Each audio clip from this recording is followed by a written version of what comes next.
திருக்கோயில் பந்தங்கள் வைத்து நமது திருக்கோயில் ஏஆர் சமக ஆய்வாளர் திருமதி சிவலோகநாயகி சென்று நண்பர்களின் இரு குழந்தைகளும் திருப்பதியும் திருவேங்கடமலையானும் என்ற தலைப்பில் சேசி ராமபிரியா சேசி யாழினி இருவரும் பக்தி சொற்களையும் பாடலும் பாடுகிறார்கள். அனைவரும் பந்தல் மண்டபத்தில் வந்து குழந்தைகளின் சொற்களை கேட்டு அவர்களை ஆசிரியருக்குமாறு வேண்டுகிறேன்.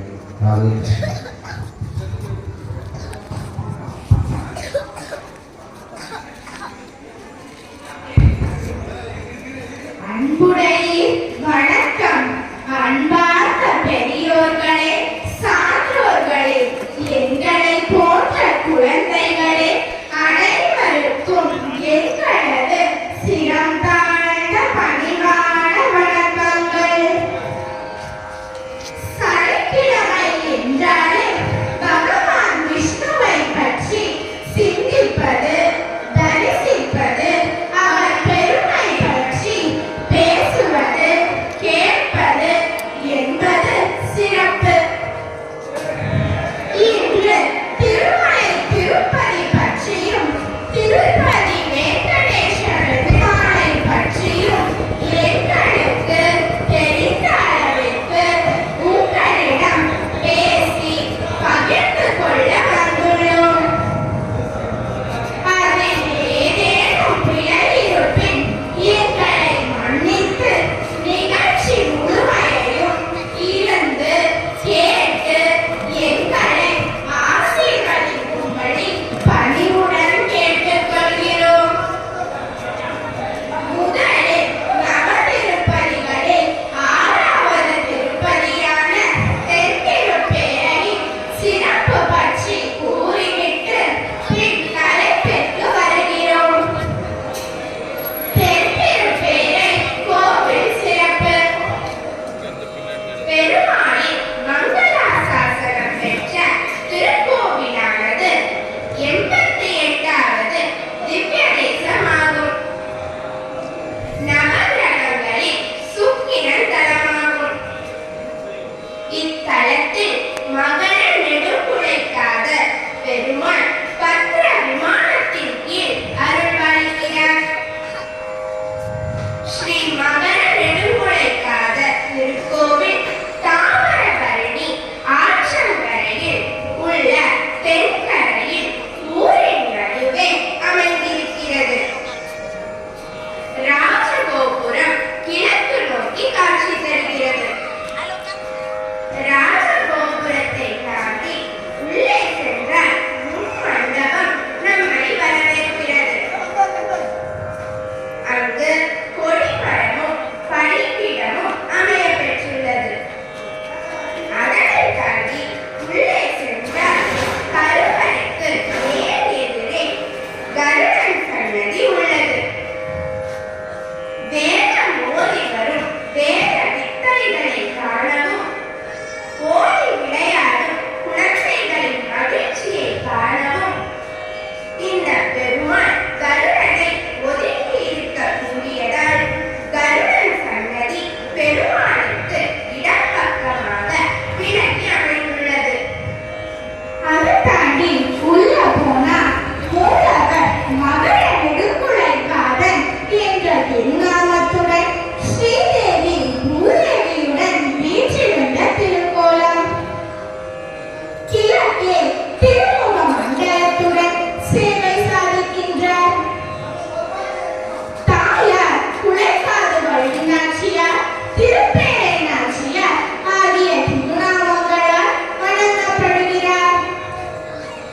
இப்பொழுது தாயாரை காண ஒரு பாடல்.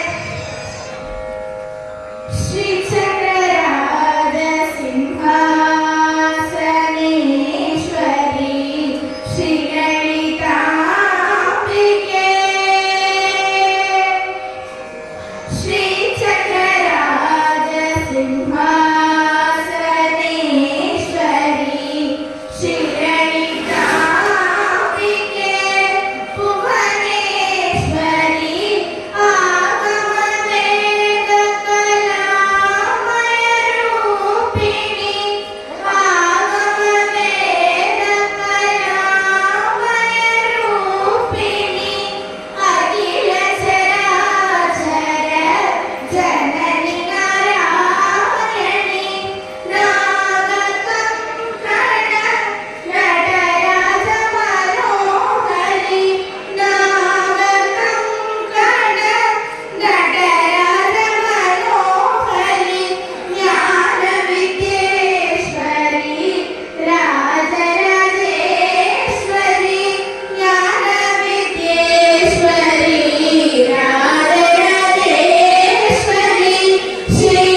வெற்றிய சவால் சார்பாக இன்று இசை சொற்பொழிவு நடத்திய குமாரி ராமபிரியா, குமாரி யாழினி அவர்களுக்கு வாழ்த்துக்களை தெரிவித்துக் கொள்கிறோம்.